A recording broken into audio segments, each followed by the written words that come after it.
Howdy there, daylight burners. Happy New Year. 2020. It is here.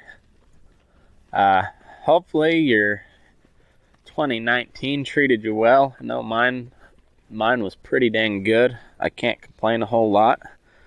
A lot of stuff has happened, and a lot of good, a lot of bad, and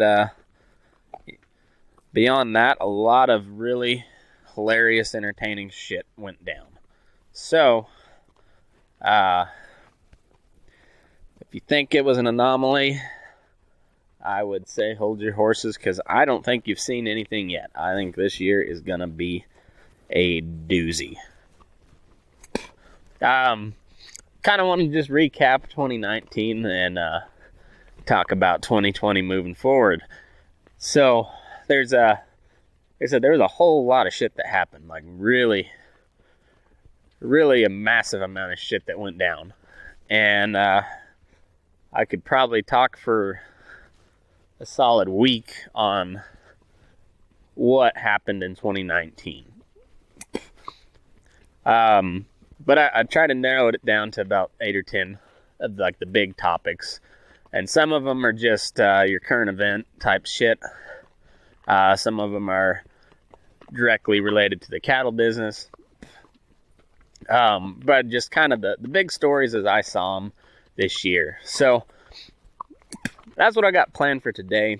And before we get into it, I'll tell you about Loma Livestock, proud sponsor of the show.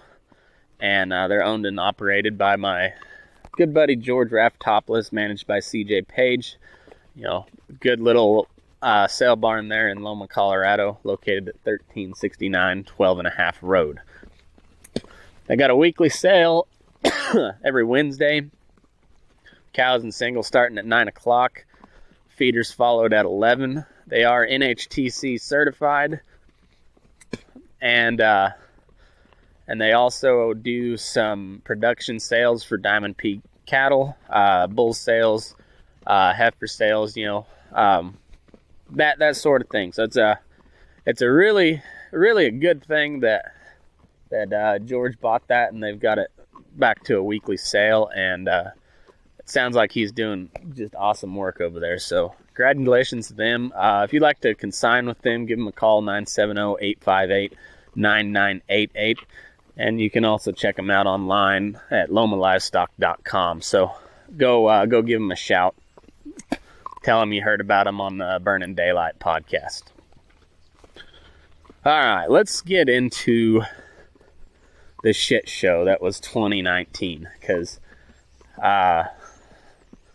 if there were two terms that I could think of to describe it, it'd be shit show and clusterfuck. And I think either one of those is pretty damn accurate.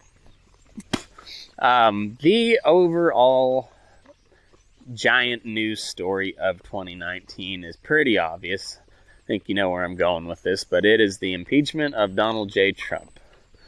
He's, of the 45 presidents that we have had, he is just the third to be impeached. Now, before I get a bunch of flack for not being 100% accurate on that statement, it is a true statement. But if you want to split hairs and you want to get right down to the technicalities of it, which I'm guilty of, so it's a fair point. So I'll clarify.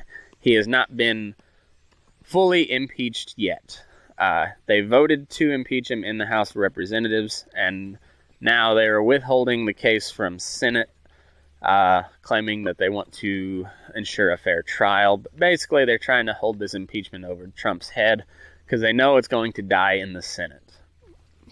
So, while he has been voted to be impeached, he has not officially been impeached because the case has not been delivered to the Senate yet. When that happens, I don't know. I won't be that surprised if they just hang on to it throughout the whole election.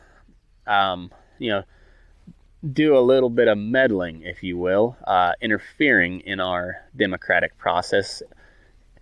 Much what this whole thing has supposedly been to find out was Russian election interference. So when that happens, almost for sure, the Senate is going to vote to acquit, or whatever the technical term is there. They're not going to follow through, and I won't guarantee it, but almost guaranteed, because I don't trust the Republican leadership any farther than I can throw them. They know that Trump has enough diehard loyal supporters and a lot more people that are just not nearly as pissed off about him as the Democrats would have you believe, that the media, one and the same. There's a whole lot of people out there that don't suffer from Trump derangement syndrome. Now, if you remember when I said this before, I'll say it again. Trump derangement syndrome goes both ways. There's those people that hate him so much that they cannot bring themselves to give him any credit for anything good. And there's also those diehard supporters that refuse to see anything wrong in anything that Trump does, even though there has been plenty of both. So, but for this instance, we'll focus on the anti-Trump people that suffer from the derangement syndrome. And it's just, there's nothing there to the impeachment, what they're impeaching him over. There's really nothing there. And it shows in, if you believe the polling, which I don't I don't hold a whole lot of weight behind it, because all the polls said that Trump was going to lose in 2016. I thought he was going to lose in 2016. I wasn't really rooting for him to lose. I just didn't think he was going to be able to pull it off. I thought the Clinton machine had way too much power. But lo and behold, Donald Trump, being the savvy social media guy that he is, and being able to read a room, in this case, be able to read the sentiments of the country, or at least the parts of the country that the Democrats just kind of, ignored. And because of that, he took everyone by storm, wins the Electoral College, wins the presidency. And all those polls said he wasn't going to do it.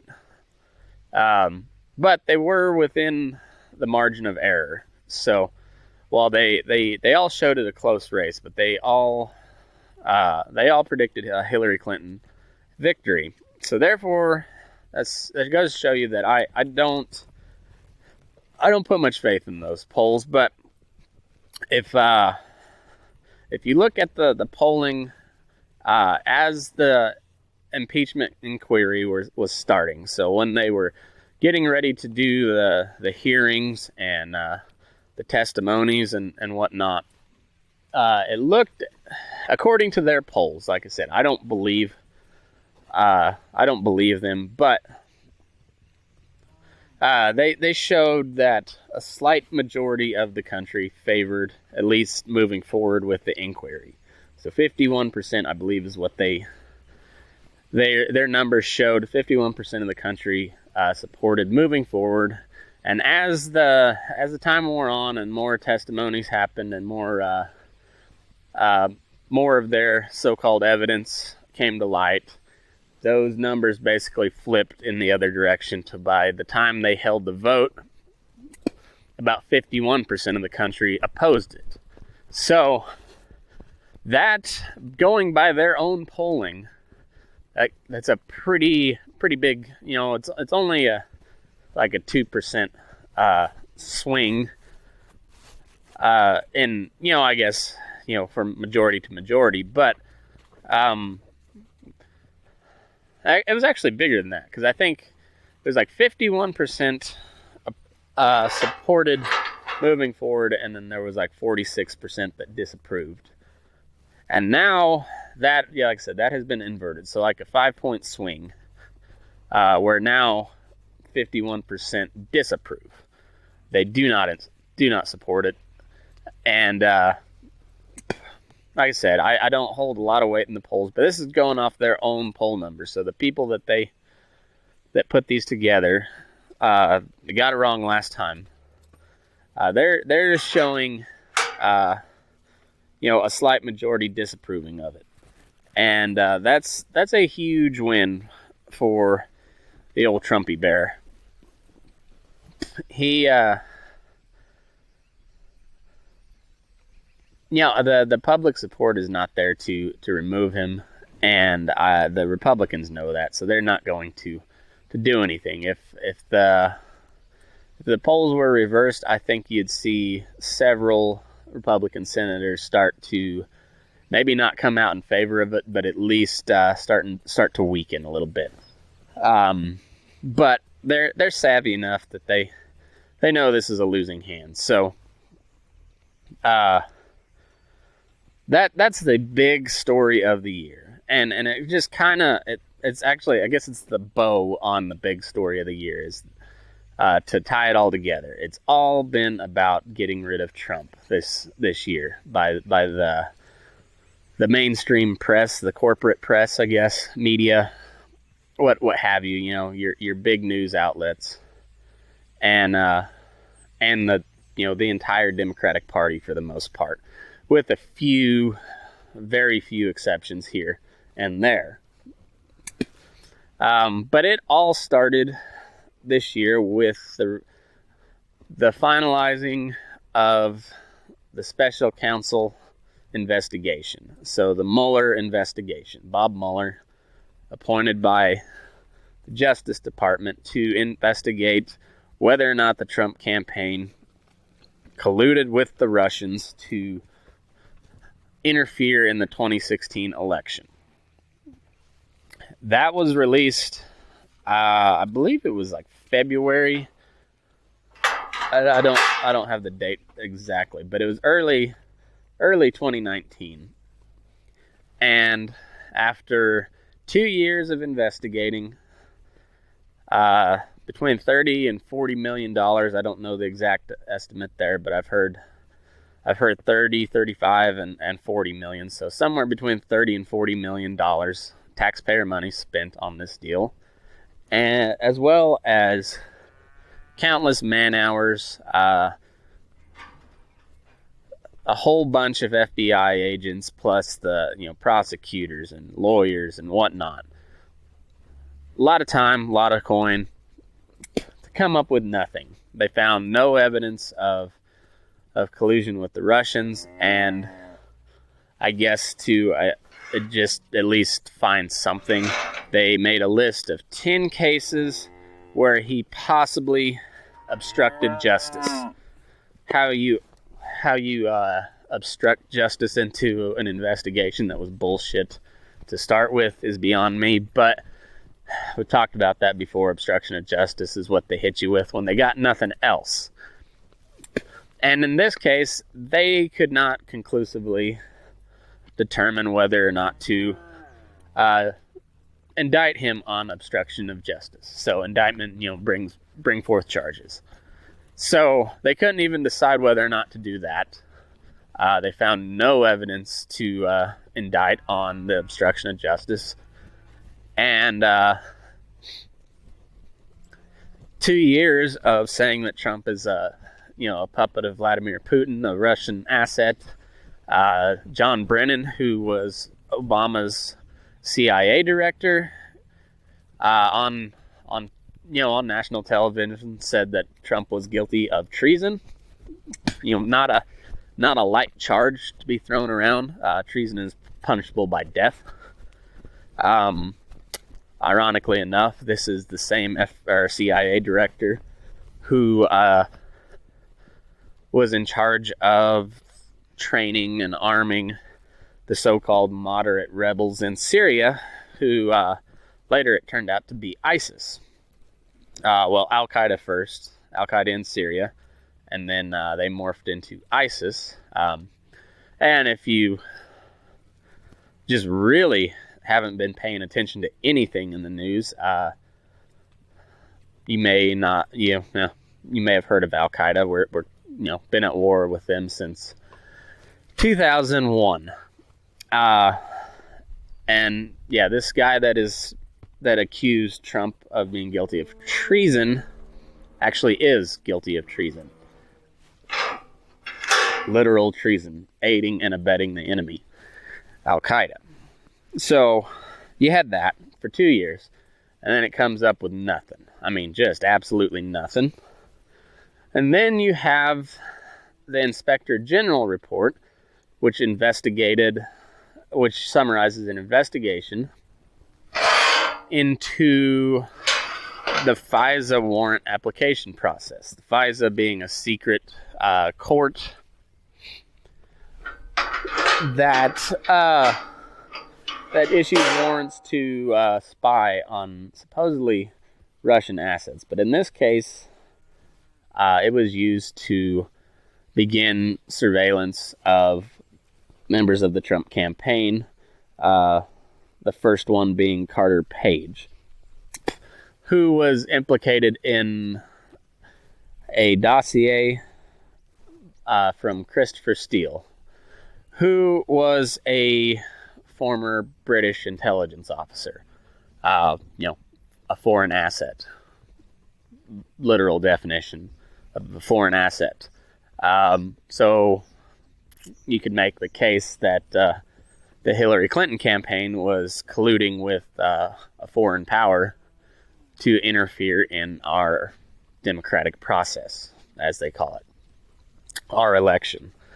And this Inspector General report came to find that there was massive abuse and lying and misrepresentation and knowingly misrepresenting this case to these judges over and over again on the FISA application process. And so the Christopher Steele dossier, if you remember, is this document that showed that claimed that that Trump had visited Russia, had a bunch of Russian prostitutes. They were like pissing on beds or something, or I don't know if it was pissing on Trump or whatever. Some really, really kind of salacious accusations. None of it could be corroborated. One of the big claims in there was that Michael Cohen, who at the time was Trump's personal lawyer, now is convicted of some sort of tax evasion and lying to the FBI or lying to Congress, one of the two. And basically what he said was this, like there was a meeting that took place in January, and when it actually happened in June, or vice versa, something like that.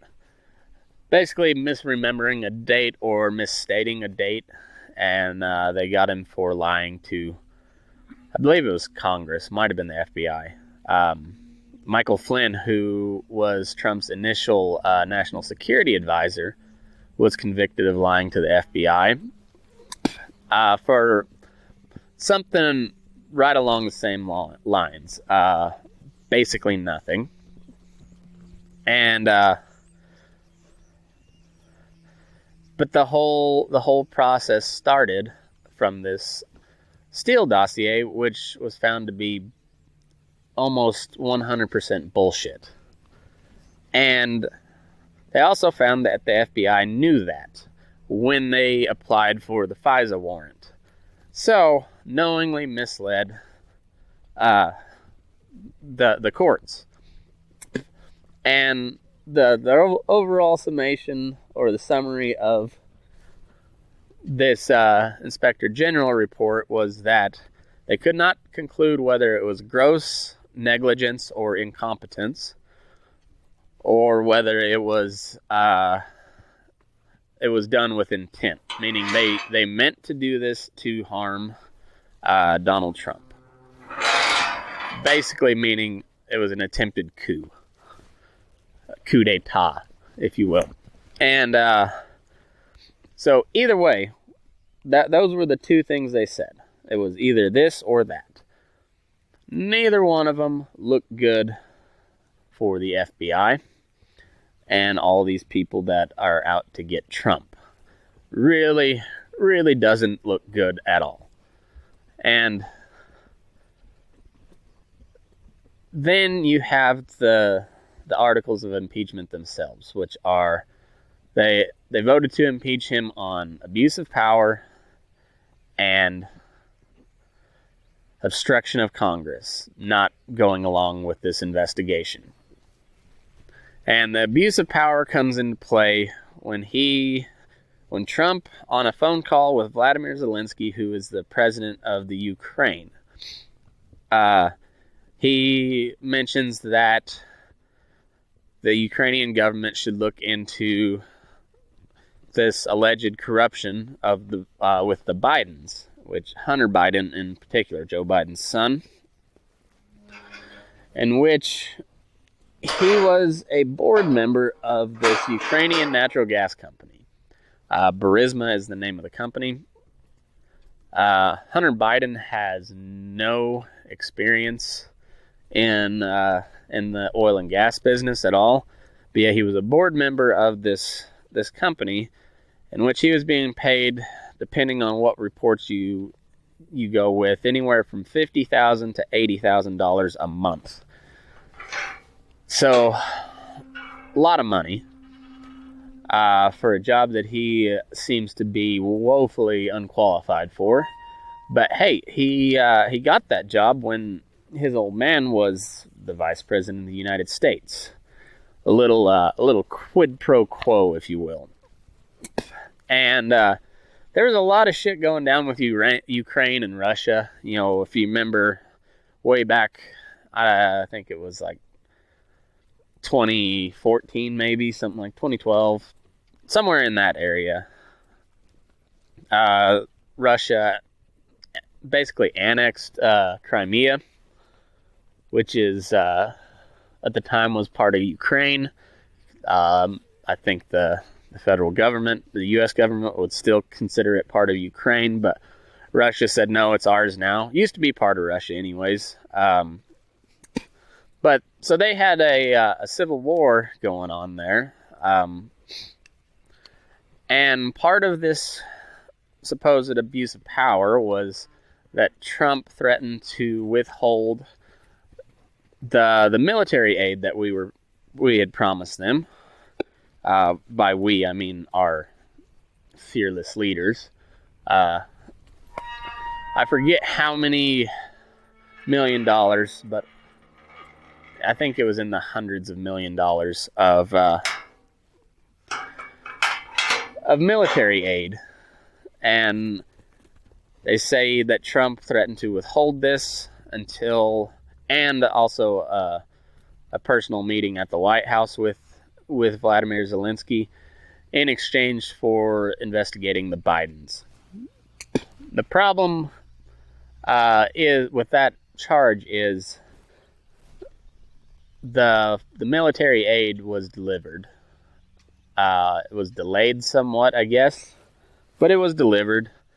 Zelensky got his White House visit, and the investigation into the Bidens never happened. So, also what they had mentioned was investigation into a server that was alleged to be the source of the leaked emails from the DNC that showed that the Clinton campaign and the DNC were actively trying to screw Bernie Sanders out of the presidential nomination. And the media will say it's a widely debunked conspiracy theory, that there's no there's no merit to this, but they also widely said that Donald Trump was a Russian asset. They also reported very widely that there was weapons of mass destruction in Iraq. I could go on and on and on. I mean, they called the leader of ISIS an austere religious scholar. That was another big story of the year. We got Abu Bakr al-Baghdadi, the head of ISIS. He ended up blowing himself up with a suicide vest during a raid by special forces troops on his compound or wherever it was in Syria. And rather than giving Trump any sort of credit for taking this guy out, the Washington Post calls him a austere religious scholar. This is the guy that was the head of ISIS, one of the most brutal terrorist groups we've ever seen. I mean, they were responsible for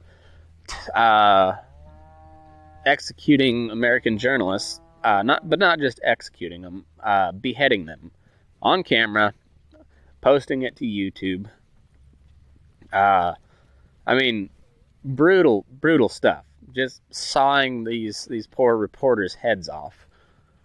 And Baghdadi himself was also said to have like hundreds of sex slaves. He was extremely brutal to other Muslims in Iraq and Syria, particularly the Shia Muslims.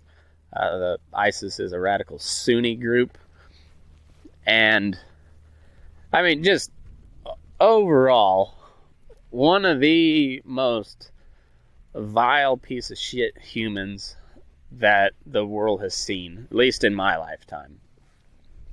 I mean, the stuff that he did made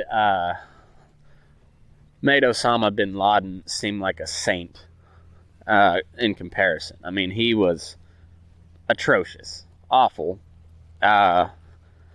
U.S. is partially responsible for his rise because until the invasion of Iraq, he had pretty well just become, he was pretty well just a very strict Sunni Muslim scholar, and then he became radicalized when the U.S. invaded Iraq. That's a story for a different time, but regardless, he was a real piece of shit, deserved to die, and he gets called an austere religious scholar by the Washington Post. They later changed the headline, but it showed a lot. It showed a lot. And it just goes to show how much they truly hate Trump. And now I've yet to fully grasp where the hatred comes from. And I think a lot of it has to do is they cannot control the guy. He does not play by rules, and whether you like him or not, you can't deny that he is effective in getting his point across, controlling the narrative. He's the first president in history that almost completely bypasses the media. I mean, he makes appearances on Fox News quite a bit, but lately he's not even a fan of Fox News anymore. But he just takes right to Twitter and tells you what he's thinking and airs his grievances, if you will. I might do an airing of grievances for Festivus next year. I'm gonna steal the idea from Seinfeld and Rand Paul. Rand Paul took to Twitter to air grievances on Festivus, and it was hilarious. I thoroughly enjoyed that. But that's basically what Trump does on a daily basis. Is he just airs his grievances on Twitter and just bypasses the media altogether for the most part. And I think that's a big reason why they hate him.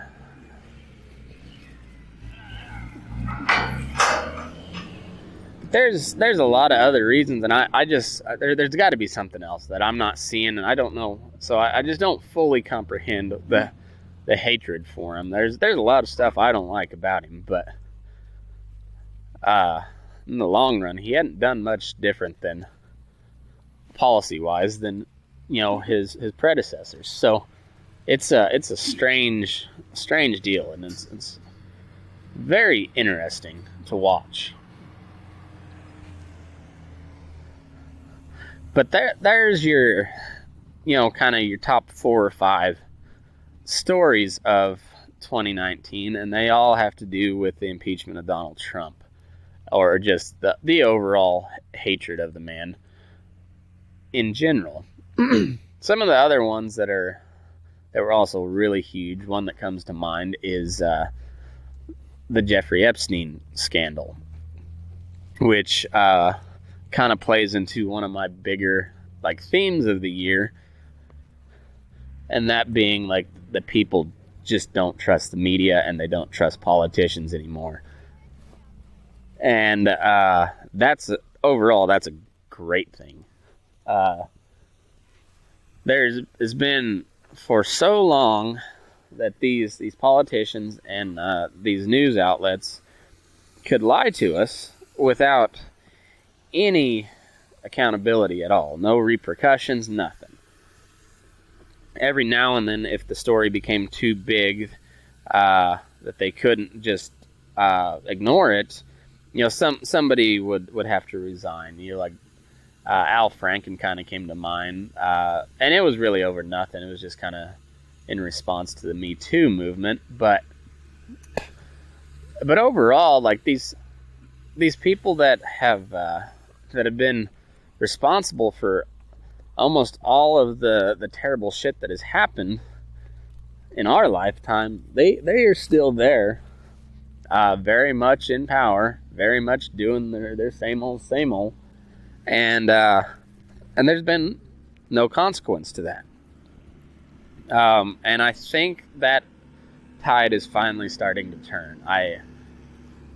And the big story that kind of showcases that for me is the Jeffrey Epstein scandal, which has the makings of just a massive news story, no matter what side of it you're on. It has everything that you could want to drive ratings. A sex scandal, particularly a sex trafficking scandal, with a lot, I don't know the exact number, but a lot of very high-powered,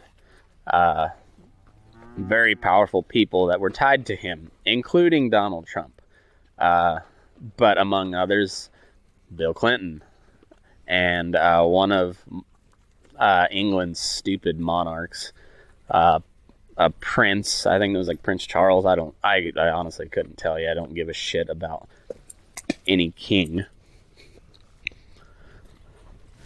And but I guess 30-second wrap up of how it happened was this guy Epstein was convicted in the late 90s or the early 2000s, I believe, for soliciting sex to a minor. He is a billionaire, was a billionaire, maybe is. There's also rumors that he's not actually dead. I don't believe those ones. I haven't seen anything that leads me to believe that he's still alive. But I won't count it out.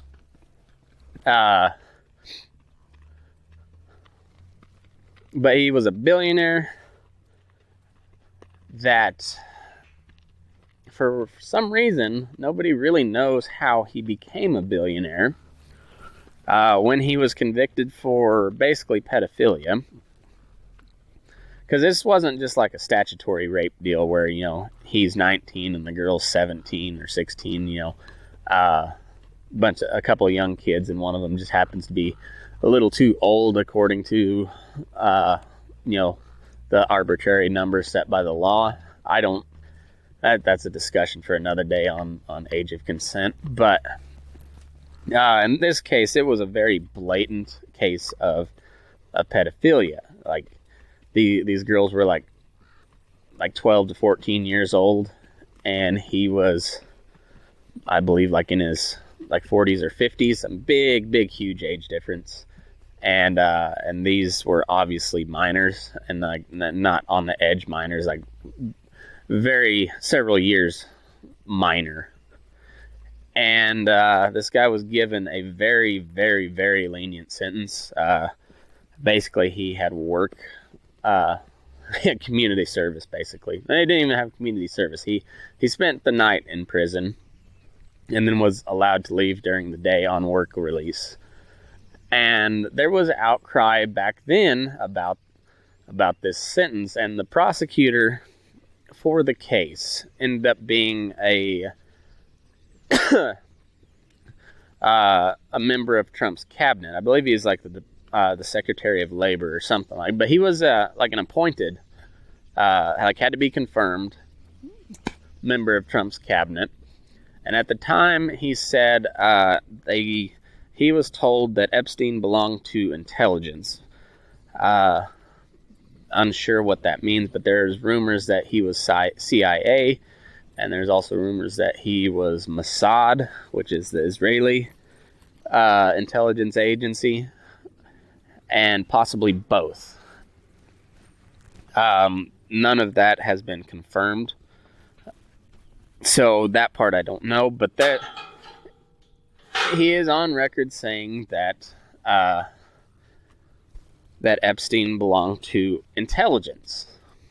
And so when this came out, well, I guess, no, fast forward to earlier this year, Jeffrey Epstein gets indicted and arrested for sex trafficking, in particularly minors.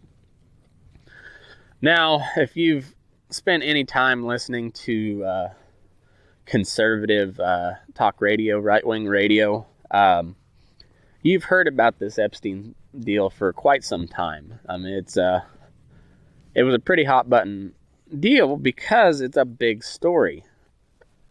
And in particular, if it's true. But the point I want to make is, like, and I've said it before, but this had the makings to be just a massive story for everyone in media. Like, it could have drove ratings. It could have spawned so many investigative journalists to dig up stuff on this. And by and large, the main players in the media, the corporate press, the mainstream press, whatever you want to call it, the drive-by media, as Rush Limbaugh calls it, ignored it. And not just ignored it, but like actively squashed it. Like there was a there was a reporter from ABC caught on a hot mic and a live camera venting about how ABC had this Epstein story 3 years ago. 3 years ago, they knew about this. They had the story, and they were told to squash it because they didn't want to lose access to the British royal family when they visited the U.S. They wanted to find out about whatever the fuck it is those goofy fucking monarchs do over in England. And they wanted access to them. And so therefore, they squashed this story because Prince fucking Charles, yeah,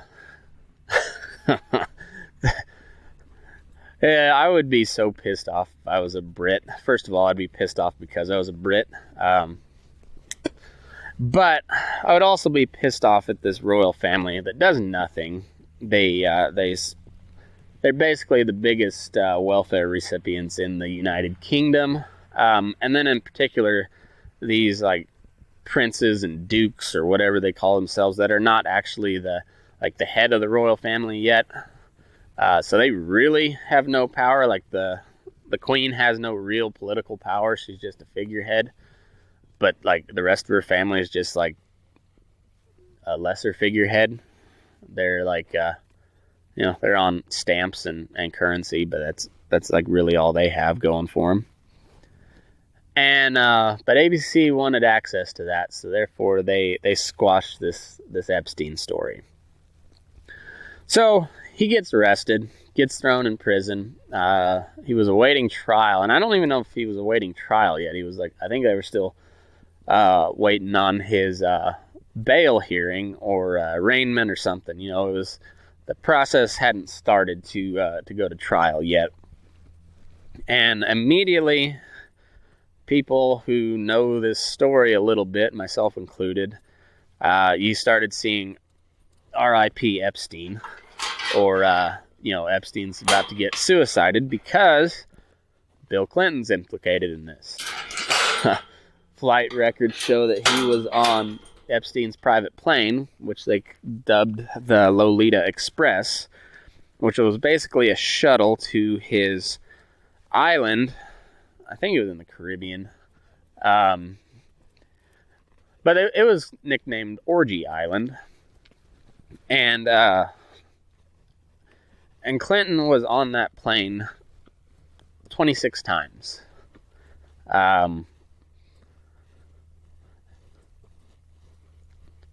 the Clintons have been rumored to have killed a whole bunch of their associates that were just about to reveal dirt on them. So many of their known associates have died via supposed suicide, and like one of them supposedly shot himself in the back of the head, and I think twice, actually.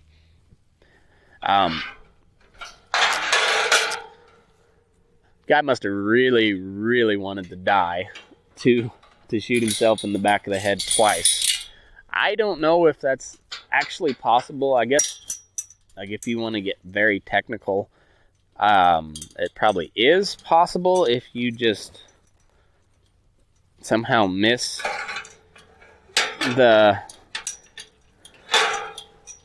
you don't hit the right spot, I guess. I don't know. I really don't know the physics and the anatomy behind it, but but typically, somebody gets shot in the back of the head, they're done.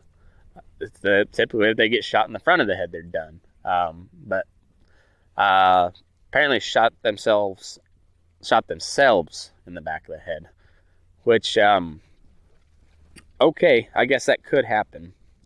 Seems a little weird, and but there's I don't know. Well, actually, let me check. I'll do a little Googling. See what the Clinton kill list is up to. Okay, so article I found lists 47 with Seth Rich being the latest example, so now you can add Jeffrey Epstein to that list of supposed members of the Clinton kill list, the Clinton body count. 48 on the Clinton kill list, the Clinton body count, who just mysteriously got murdered in like a mugging gone wrong or committed suicide, whatever. So soon as Epstein gets arrested, people are saying, watch out for the Clintons, about to get suicided, R.I.P. Epstein, blah, blah, blah, blah, blah. And lo and behold, he attempts to kill himself while in prison. Was unsuccessful. They were unsuccessful would be a better way to put it, I think. And he's in this prison in New York, outside of New York City, or maybe it's in New York City, but federal prison, who deals with very high-profile inmates. It's maximum security, and they had not had a suicide on their watch since, I believe, like 96 or 98. Long time. And mysteriously, he tries to kill himself, doesn't succeed, gets put on suicide watch, in which they are supposed to check him like every half hour, I believe, or it might have been every 15 minutes. I don't know. They have the interval set at a certain time so that even if they do succeed in like getting a noose around their neck or whatever, there's not adequate enough time for them to die before they are checked on their rounds again. So gets placed on suicide watch for a couple weeks, maybe a month. I don't remember exactly how long, but far shorter than your typical time. Typically they are on suicide watch for over a year. But they take him off suicide watch and then transfer his cellmate to a different location. And then he turns up dead in his cell. The cameras that were supposed to be monitoring him conveniently malfunctioned right about that time. And 2 guards have been charged with falsifying information or falsifying records, saying that they had checked on him when they in fact hadn't. And the whole thing just stinks of this dude being assassinated by powerful people. Now, I have to preface this whole deal by saying, first and foremost, fuck Jeffrey Epstein. Dude was a monster. Just sick. A sick individual.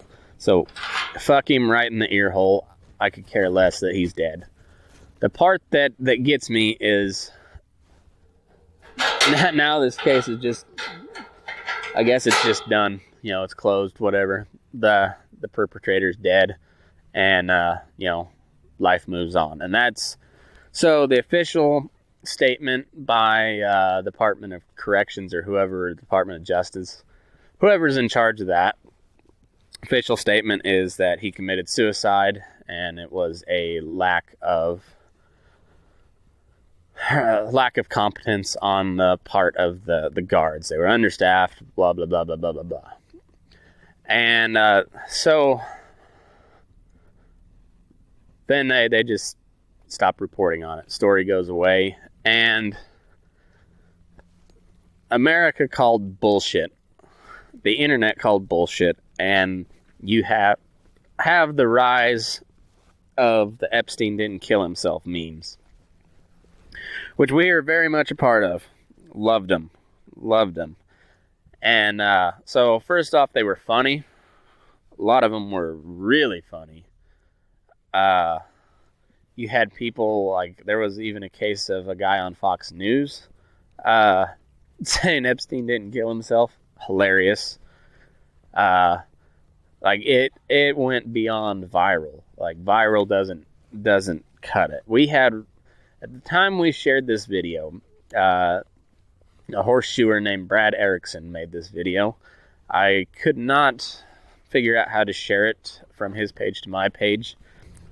For some reason, I could get real conspiratorial about it this one, but I won't. But I could not get it to share from his Facebook page onto the Burning Daylight Facebook page. You know, typically that's how a lot of stuff we do is we just share it. But I also wanted to share it on my Instagram.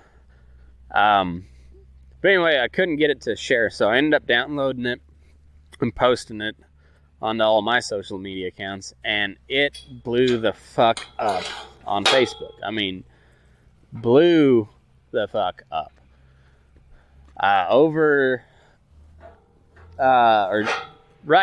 at 3.5 million people reached with that video when I looking at my analytics. 2 million plus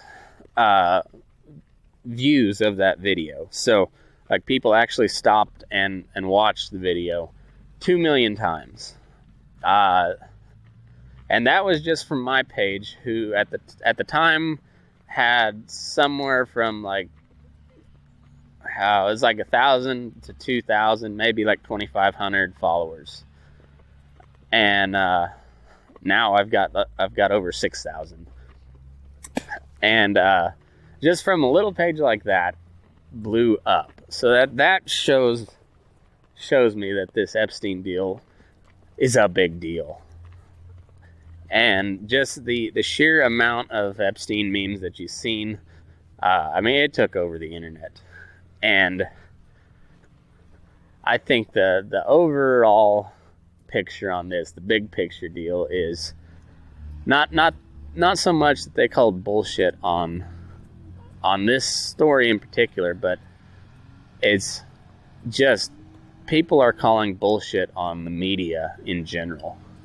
Like they just don't believe what they're told anymore, and that's a good thing. So that's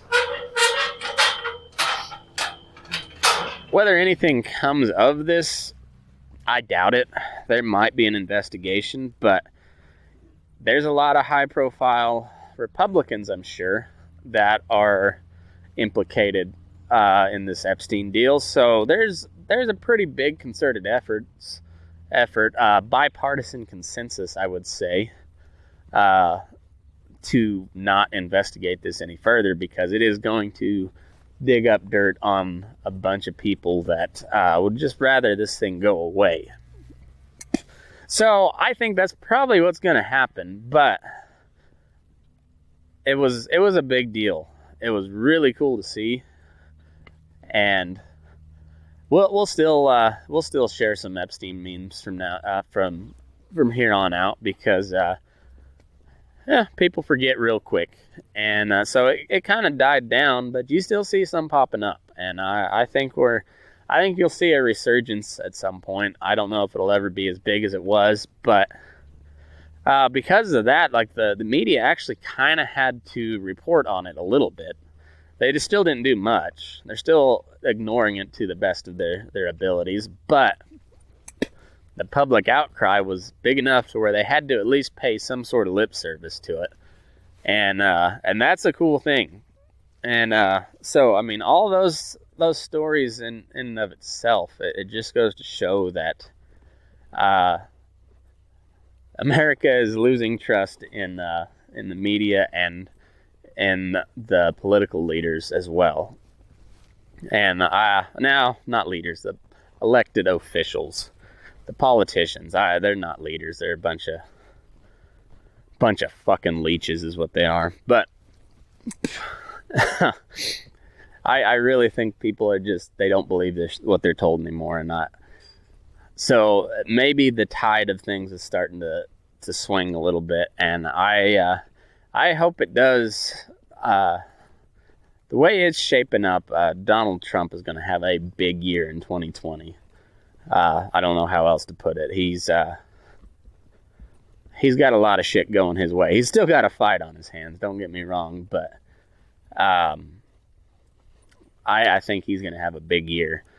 But I don't want to get into predictions just yet. There's a couple other things that really caught my eye, and one that I covered pretty extensively here. I did my best of being a journalist, I guess. I don't know. But is the Fair Cattle Markets social media campaign. And so if you remember, I interviewed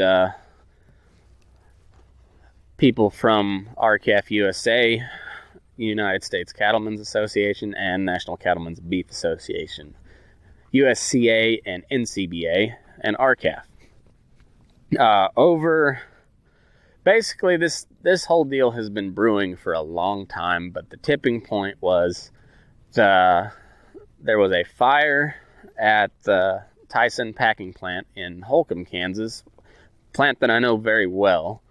I've drove by it countless times. I interned for Beef Products International at that Tyson plant. It was a different section of the plant, but I clocked in there at that plant, checked in with security for a summer when I was summer before my final semester in college. Did my internship there. So this fire happens, it shuts down all production at that plant, and the resulting effect was a crash in the live cattle market, particularly the fat cattle price. While at the same time, the big four packers in the country, Tyson, JBS Swift, Cargill, and National Beef, or Marfrig International, I think is what it's called. But Marfrig and JBS are Brazilian-owned companies. But those four make up about 80 to 85% of the beef production process. Not the cattle, the beef itself, the final product.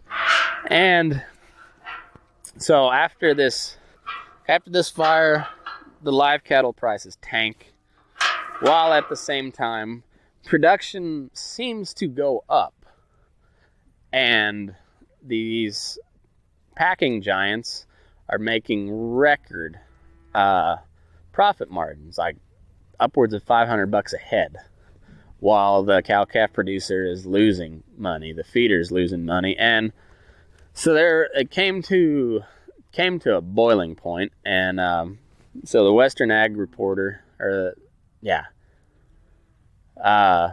started this Twitter campaign to get Donald Trump's attention using the hashtag Fair Cattle Markets. It was a big stink among the industry, and I'm not sure exactly what will come of this. It seems to have died down some as the cattle market is kind of stabilized, but once again, it is a backlash against the status quo in the country. So for as long as I can remember, these big packing plants have just done their thing, and the producers are tired of, I guess, getting screwed is how they feel. They're getting stolen from, and so there's been a renewed push for mandatory country of origin labeling. There is a lawsuit, antitrust lawsuit, brought against the big four packers, and there's also a lawsuit under freedom of speech grounds against the Cattlemen's Beef Board and the Beef Checkoff program. And those efforts in particular, the lawsuit on the First Amendment grounds and the antitrust lawsuit, have been spearheaded by and large by RCAF USA. And I've told you my thoughts on it. I won't go real in depth into it all again, but I think it may not have been a huge national story for the general public, but it was a big deal in our industry, in our business, and I think it also kind of represents a turning point in how cattle are going to be marketed and how beef is going to be marketed. Because overall, I don't know if any of the solutions put forth by these trade associations, RCAF and USCA in particular, I don't know if they're the right answer. I don't know if they're going to work how these folks think they will. The big reason I'm against, or at least not sold on some of them, I want to believe in this country of origin labeling deal. I want to. I just want somebody to convince me that this is the right way to go, because I am far from convinced. It sounds good, except that you have the USDA, or I guess it'd be AMS, Agricultural Marketing Service, which is a subsidiary of the USDA, U.S. Department of Agriculture, is going to be in charge of enforcing this. So the feds are influenced by special interest money, always have been, but in particular here lately. These big four packers have a mountain of money that they can spend on lobbying. RCAF USA is made up of about 5,000 producers. These big packing companies,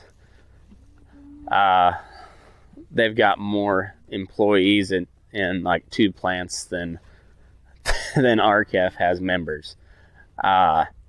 So it's an uphill battle. And because of that, the way the system is right now, I don't think giving more power to the federal government to regulate anything is a good idea. But the way I see it is, after talking to Corbett Wall, which I really enjoyed, I'm going to try to get him back on. I really liked kind of picking his brain. And I didn't agree with him on a lot of stuff, but he's a good guy. From what I could tell, I really liked the guy. He's real smart, knows the market, knows like the seasonal challenges, he knows his shit. And unlike a lot of market analysts, and if you're a market analyst listening to this, you're probably not. But anyway, if there is one, I'm not trying to shit on you. It's traditionally market analysts have been not real entertaining to listen to. They're vital. They're important. I still listen to them. They don't have much personality. They don't have much entertainment value to them. It's just kind of a strictly here's the numbers deal. And that's okay. I'm not trying to put that down. I'm just stating it as fact. They're not particularly entertaining. Corbett Wall brings some entertainment value to it. He's got a personality. And I enjoyed listening to him. I enjoyed talking to him. I still listen to him on occasion. I don't listen to him super regular. I need to, but I need to talk to him about getting his deal put out in podcast form, because I listen to podcasts on my phone, and it's hard to do when they're strictly on YouTube. So I need to, maybe I'll get around to tell him he should do that. But one of the things he mentioned was how some producers need to take a serious look at rolling back their calving season to fall calvers, to take to help kind of stabilize the supply of cattle, so it's a more consistent supply instead of having your traditional seasonal highs and lows. And of course he got some backlash from it, I'm sure, because I know I did just from him talking about it.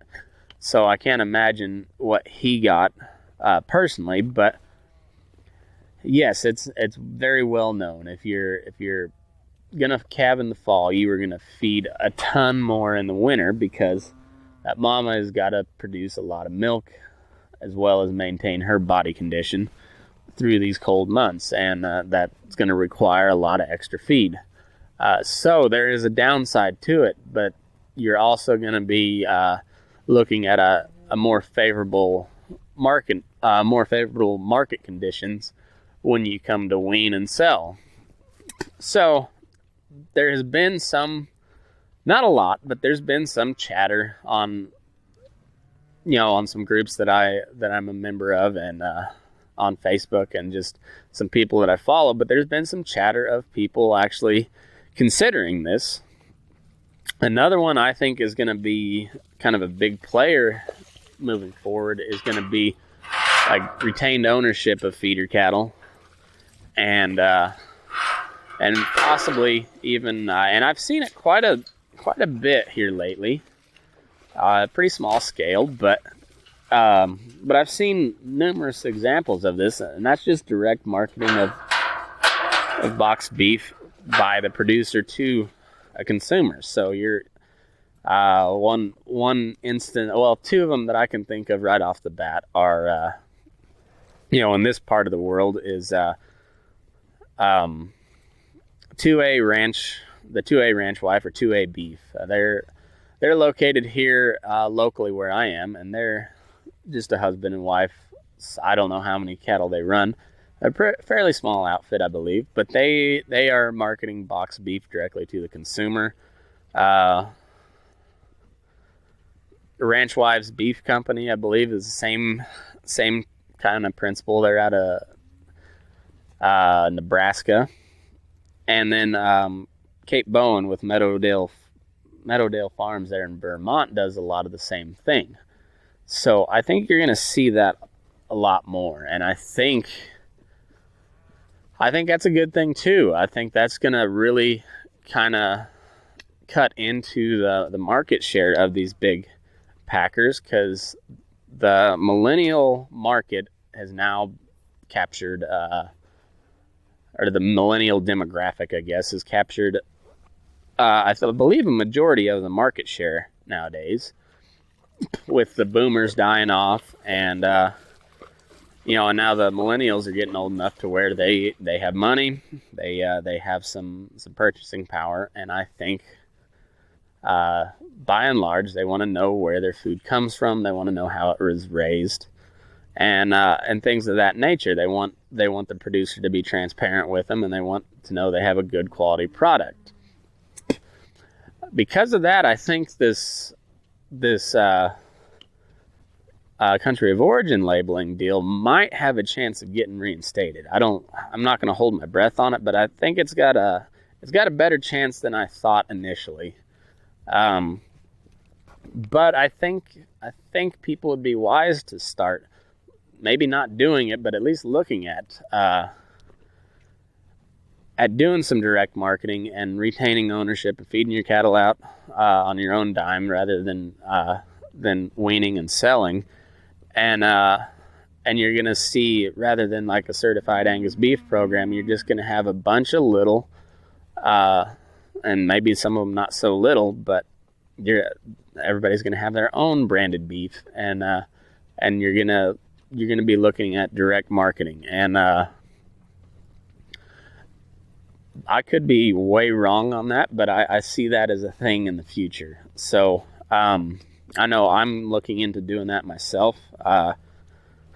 So I just I think that might be one of the big ways to cut into this kind of oligarchy that these packing companies have created over the years. And I think that's going to be a big way that you can cut into their control. It's going to be a fight, no doubt about that. People don't give up power and control easily or willingly, so it's going to be a fight. But I think that in the long run is going to be a more viable option than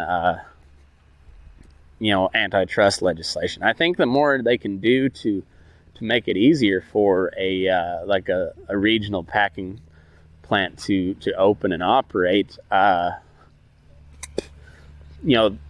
more benefit that's going to have in the long run than like breaking up these big packing giants. I truly believe that. I think the demand is out there for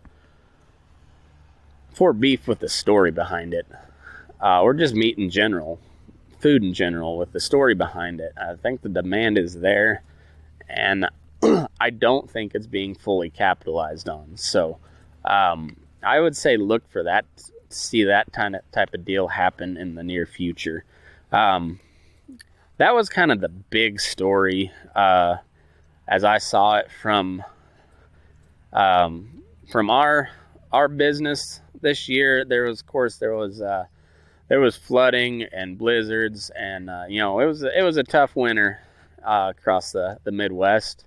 That's a huge story as well, don't get me wrong. But I don't want to downplay that. But I think the big story was that, because while those storms and the shitty conditions led a lot to the prices that we saw, in the long run, there's nothing you can do about weather. You have to survive it. You're not going to change it. But so I said, I don't want to downplay that. All those folks out there that were affected by it, my hat's off to you. You guys were dealt a shitty card, but I think you're going to come out of it all right. There are some people that lost their businesses, and there some operations that just sold out, and that's sad. It's sad, but it's a way of life. It's I feel bad for them, but it is what it is. And so while I won't put that as like a huge like event for the year, because it happens a lot. Whether it's a fire or a drought or blizzard or flooding, that's just part of being in the cattle business. So, while it's a big story, it's not really anything you can change. So, that's why I don't list it as one of my big deals of the year. So, apologies to those that were affected. But this fair cattle markets deal, the way I see it was, I think it may be a turning point in our business, and I don't know which way it's going to go. That's the part that kind of makes me a little nervous. I don't know which way it's going to go, and I think if a lot of these federal government interventions happen, I'm not optimistic for the outcome. It's and I was pretty unimpressed with well, I guess I'm not unimpressed. All three people that I talked to were very impressive in their own right. All three organizations have done some really good things. Whether RCAF people want to give NCBA any credit and vice versa. NCBA, USCA, and RCAF, all three put their weight behind the repeal of the waters of the U.S., which would give the federal government control over even like a little mud puddle in your pasture. A giant overreach of power by the federal government. And all three of these trade associations had a hand in getting that repealed. So kudos to all of them. You did a hell of a job there. NCBA has taken a lot of flack from producers, and with good reason, but they did good on that one. RCAF was kind of the spearhead behind it. Did good on that one. USCA as well. So I don't know. There's points of disagreements I have with all three of those trade associations, and of course their argument to that is, well, if you want to change it, get involved, and it's a valid statement. I'll give them that, but I don't know. I'm not gonna join any of them anytime soon. And but they all have done some good in their own right. So it was an interesting topic. I had got a lot of requests to talk about it, and it was some of the heaviest listened to shows I've done, and it was pretty cool for a small show like mine. I talked to some pretty important people, so it was pretty neat.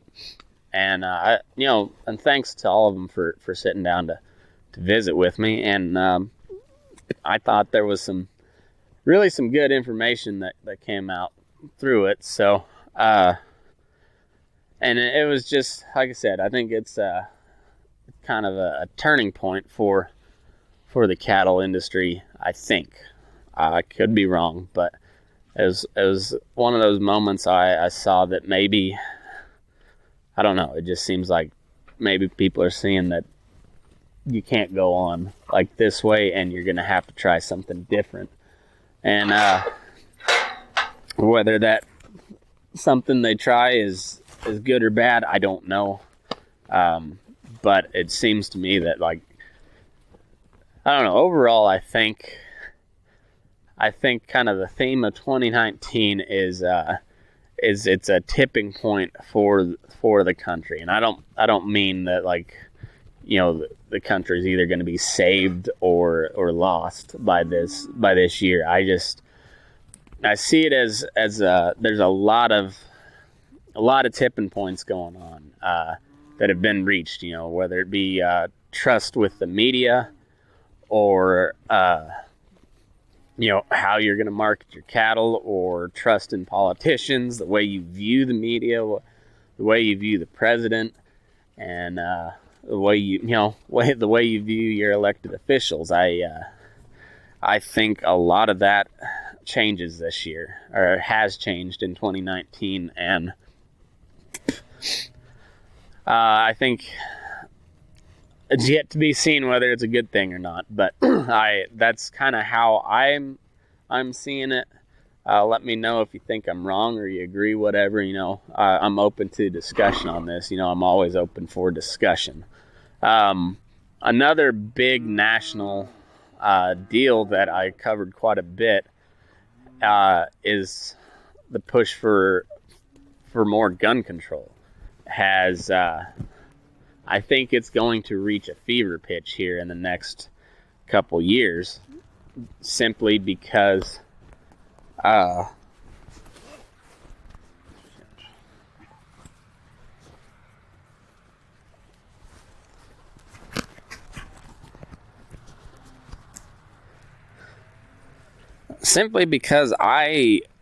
know a lot of people that feel this way, and I'm one of them. I'm a little more extreme in my views than a lot of people, a little more radical, but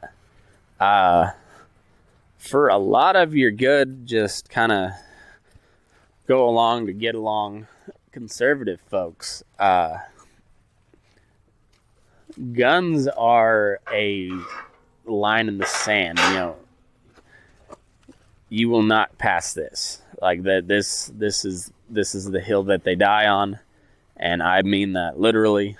And there has been so many pushes for these red flag laws and assault weapon. I'm using air quotes. Assault weapon bans, limitation on magazine capacity, background checks for ammunition. Now in California, you have to have a background check, and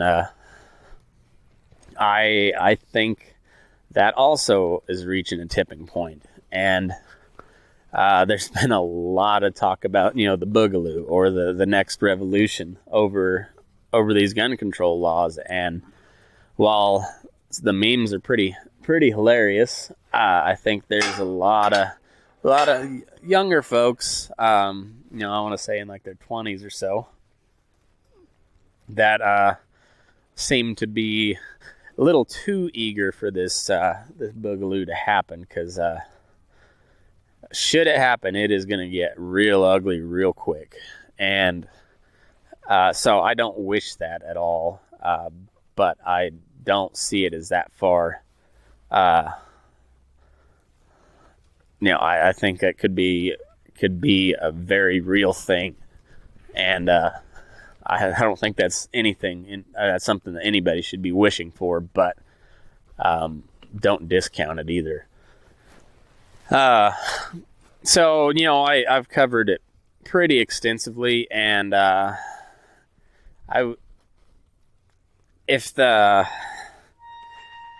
obviously the Democrats haven't learned much from 2016, but they're not learning much from this either.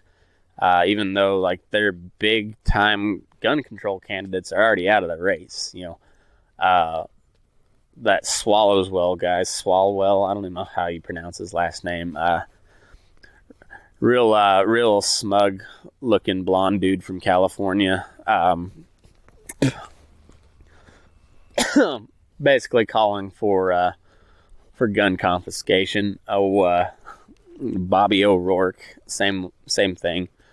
Kamala Harris, same thing. They're all out of the race, dropping out. I've been pretty high on Tulsi Gabbard, but she is dog shit on the Second Amendment too. So while I might vote for her in this Democratic caucus, I would not vote for president on those lines. But on the other hand, Trump ain't been very good on the Second Amendment either. He's talked a big game, but when it comes to his actions, he got bump stocks banned. And I've heard a lot of, the bump stocks are stupid anyways. And I kind of tend to agree that they are stupid, but shall not be infringed means something.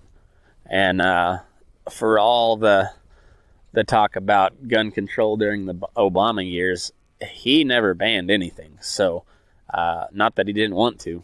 but he didn't. Trump did. So he's also talked pretty favorably about gun control laws. And this is not an out-of-context quote from Trump, but he said on one case when he was talking about these red flag laws, is take the guns first, due process later. That's not how it works, Donald. So may catch some flack for it, but Trump's going to have to do a lot better on the Second Amendment, in my opinion. And for all of those who are really, really big time Trump supporters, that's something you really need to hold him accountable for. So don't be just blindly throwing support behind him. You've got to hold him accountable. So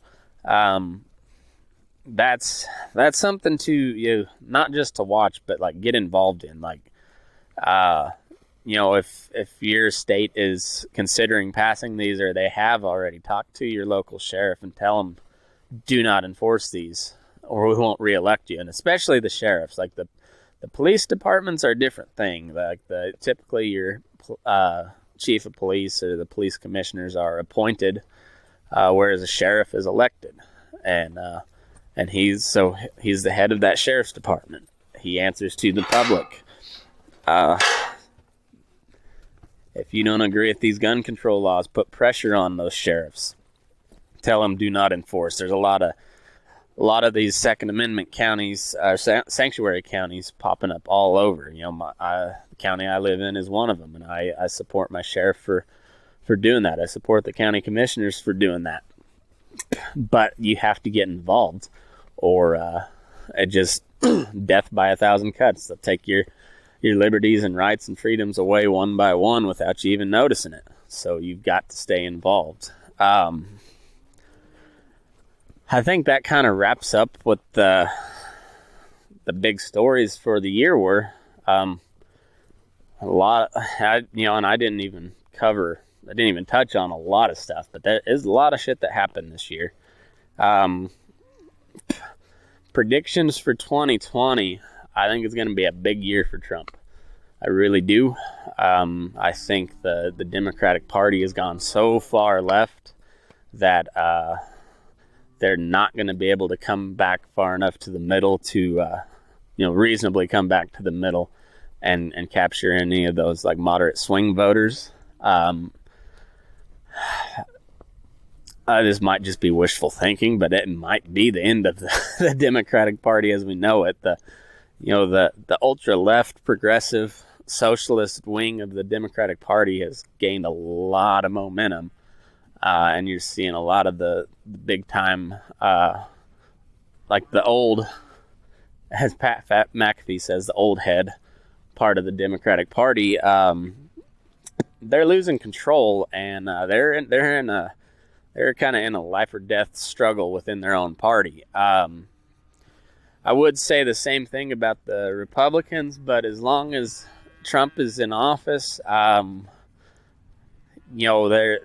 that old guard establishment type. They've got a whole lot less power with Trump at the head, and if he continues to be popular among the base, which he will be, they're either going to have to take a back seat and try to ride it out until they can get another polished status quo type politician in there, which I don't know will happen again, to be honest. Like, now that we've got Trump as president, which, I mean, just honestly think how crazy that is. Just 4 years ago, Donald Trump, a billionaire marketing and real estate mogul and reality TV star, and just overall hilarious person in general, like over the top, fabulously wealthy, and not shy about it. Not shy to rub it in your face how fucking rich he is. Like, everything's in gold. His name is on everything. And he is a narcissist like you would not believe. I mean, just everything revolves around Trump. Nothing is better than Trump. Trump does everything the best, period, in the story. Not your typical politician. Not a politician at all, really. And now he is president and is, in the way I view it, is going to be reelected. And I think it's going to be a landslide in the Electoral College. I think, well, I've said this before, I think he could lose the popular vote again. I don't think it will happen, but I could see that happening. He lost it last time. And California has not got any less Democratic. Neither has New York or Illinois or any of those like New England or the West Coast states. Like they've not got any less left wing, and they hate Trump with the passion of 1,000 suns. And I think you might get a massive turnout in those states to vote against him. But it's not going to do anything except pad the popular vote numbers, which, as we found out, popular vote does not make a shit in the presidential election. All comes down to the Electoral College and the state-by-state races. And these incredibly left-wing policies that they are pushing on, I've mentioned this more times than I care to admit, but transgender abortions was a talking point in a Democratic presidential debate. That is not a subject that is on anybody's radar outside of LA, San Francisco, New York City, maybe Chicago in parts, Portland, Seattle. It is not a big concern in Des Moines, Iowa. It is not a big concern in Grand Junction, Colorado, in Tallahassee, Florida, in some podunk hillbilly town in Virginia or North Carolina, in any of these swing states, Hershey, Pennsylvania. The universal health or Medicare for all, it's a big talking point of theirs. And it's pretty popular when you just talk about it until you start diving into the numbers involved. And when you could confiscate the entire wealth of the top 1%, all of it, and not be able to pay for Medicare for all for a year. When you start actually looking at the numbers and seeing how much money that's going to take and how much taxes are going to have to be raised to cover that, it's not a winning argument. And they have not, they're not giving up on it, but I think they're just going to get throttled in the coming years. Just absolutely throttled. And especially in 2020, I don't see that there's any way that Trump loses. So that's my prediction. I think he's going to win in the landslide. I think Ruth Bader Ginsburg is probably going to die, or at least step down before she dies. Probably be another Supreme Court justice that retires. And I think Trump's going to he's going to get two more conservative, more along the originalist interpretation of the Constitution justices appointed, and that is going to shape the court system for a long time, like a generation. While they were voting to impeach him, the Senate confirmed something like 12 federal judges. That's another big deal. So, kudos to Trump for that. And, it's... I think there's like I said, there's a lot of things are going to happen in 2020. I think it is going to be a absolute shit show. It's gonna make 2019 look like a snooze fest. And buckle up, we'll be here to talk about it. It's gonna be fun. Let's see. I think the Republicans keep the Senate. I think that's going to be a pretty straightforward. They probably gain some seats. I honestly don't know who all's up for re-election in 2020. So, but I could see them picking up seats in the Senate. I think they probably take back the House. I don't know what's going to happen with the impeachment going forward. Whatever they do, they've lost that fight. They have slit their own throat there. It was an all-in bluff, and Trump called it, and they are holding a 2-7 offsuit. If there's any poker players out there, they have got jack shit, and they won a big election in 2018 during the midterms, took back the House, and all of it was based on this Russian collusion deal, which turned out to be nothing. And I think you're going to see a big swing in the House. I don't know if the Republicans will take it back, but I think they've got a pretty good shot to. I say that because there was four Democratic House members that did not vote for impeachment. There was 3 that voted no and 1 that voted present. Tulsi Gabbard voted present. She is not running for re-election anyways, so she's out of there no matter what, whether she wins her presidential bid, which she's not going to. But she's not going to be in the House. I could see her being a member of Trump's cabinet in the next term. I don't think it's likely, but I could see it happening. But the other 3 that voted no are from pretty heavy. Trump won those districts pretty handily. And so they're in a hard spot there, and they voted no.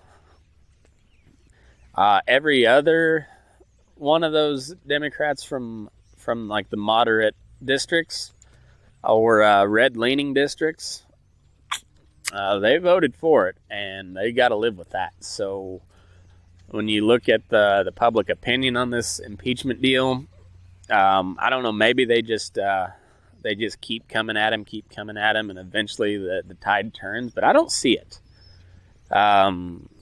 So I think you're looking at a lot of moderate district Democrats that they get ousted, and I think you're going to see those ones that voted against impeachment. You're going to see them get primaried by the Democrats for more left-wing candidates. I think the moderate Democrat has no place in the Democratic Party anymore. So, like I said, I could be wrong about all of this. I don't think I am. And I think you are looking at a complete and total just utter victory by Trump in 2020. On the cattle specific stuff, I saw that the Real Meat Act has been introduced, and I could see it getting passed where these companies have to, like these fake meat companies, have to label it as not a meat product. I don't have any problem with that in theory. I think it's kind of a waste of time. I've tried the Impossible Burger myself. It's disgusting. It's very easy to see that it's not meat. I don't think we give consumers enough credit for knowing what they're getting. And I just, this fake meat craze, I think it's a fad right now. But when you look at a Whopper, which I like a Whopper, I think Burger King does a great job on a fast food burger. And I had a regular Whopper. It was actually a Texas double Whopper, because I'm a glutton like that. But I tried just a Whopper patty versus, the Impossible Whopper patty. Get the fuck over here.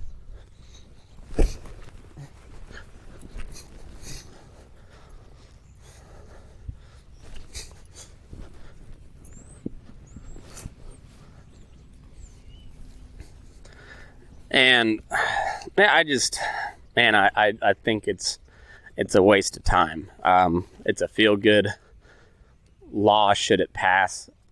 That doesn't make much difference in the long run, I don't think. Once again, could be wrong on that, but I don't think so. I think it's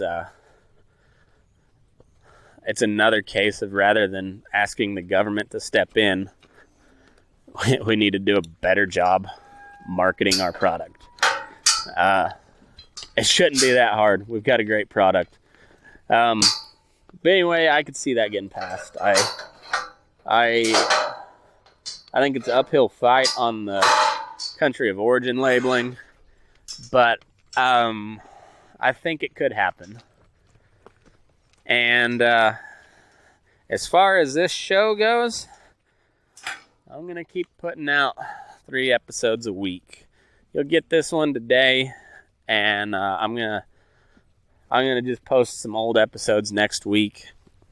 But the following Monday, I'll be back in action, and you'll be getting your regular dose of Burning Daylight. I've got some really cool stuff planned. I'll be getting a GoPro camera here in the near future. Be trying to do a lot more video stuff, try to capitalize on that segment of the market. That seems to be where a lot of traffic is going, and that's kind of the way things are trending. So I'm gonna have to learn some video production stuff, so bear with me on that. And we're still gonna shit post all the time. We've gotten a big enough following that we've got some really hilarious stuff in our comments section. The butt hurt in the comments section has been pretty enormous here lately, and pretty comical, but we're not going to slow down on that. We're going to post stuff if we think it's interesting, we think it's funny. No matter how inappropriate it may be, we're probably going to post it. So, yeah, just expect more of that. We spend a lot of time nowadays. I used to kind of just casually look for memes. I do it almost like a second job nowadays, so I've got good content for you. Don't worry about that. We got some really cool people that I've been in contact with to do some more episodes, more interviews, and that type of deal. The Facebook page has gotten big enough now that it is gotten almost impossible to interact with everybody like I want to on the page. So we're gonna keep posting there, obviously. But if you really want to do like personal interaction, or you just want to bullshit with us, go to the Bull Session group, join it. Make sure you answer that yes, Robbie is a douche, or fuck Robbie, or douchimus Maximus. They're all valid options.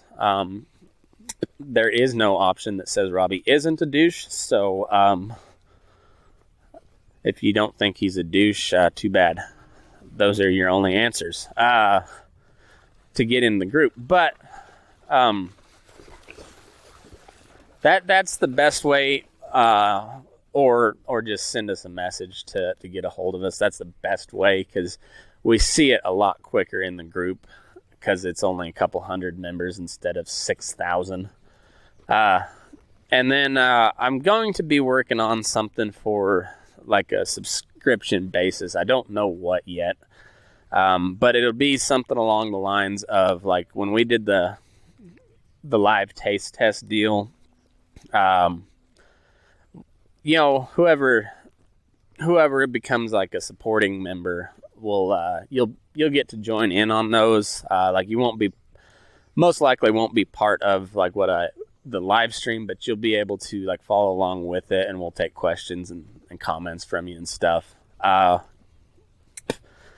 want to do a kind of a listener question episode. I know a lot of the podcasts that I listen to do that, and I enjoy when they do that. So if you've got any questions that you want me to answer, any topics, it could be anything, I don't really care.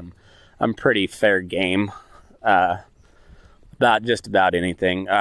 Send them my way. I'll do my best to answer them. If you got any requests for songs, you know how to find the playlists.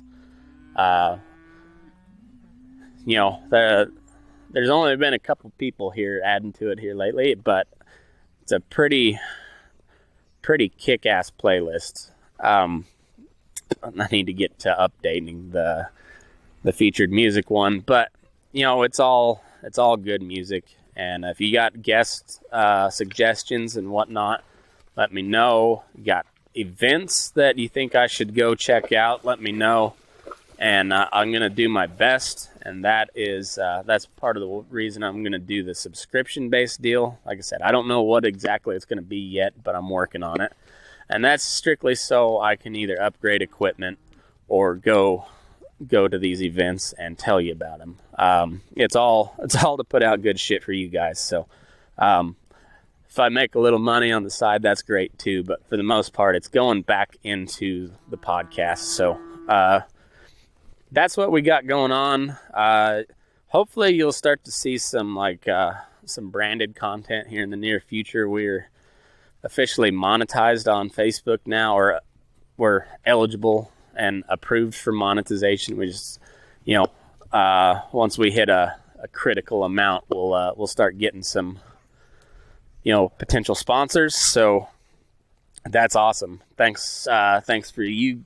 That's a big thanks to you guys for sharing our shit.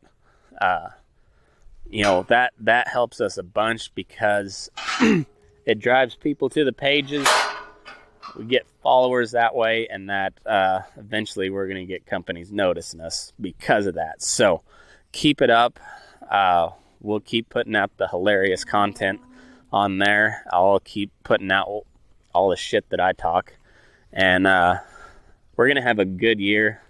Thanks for being part of this whole deal.